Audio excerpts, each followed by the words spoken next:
با قلبم مرهمی دردی و درمانی، با جانم سایه امید و ایمانی، با چشمم جلوه پرنوری یزدانی.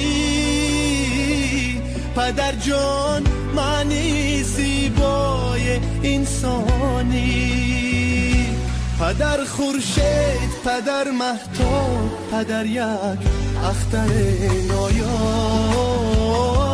پدر ساحل، پدر دریا، پدر چون گوهر کمیا، پدر باران، پدر طوفان، پدر سر به سر دربار، پدر با بندگی دریا، پدر در زندگی استاد.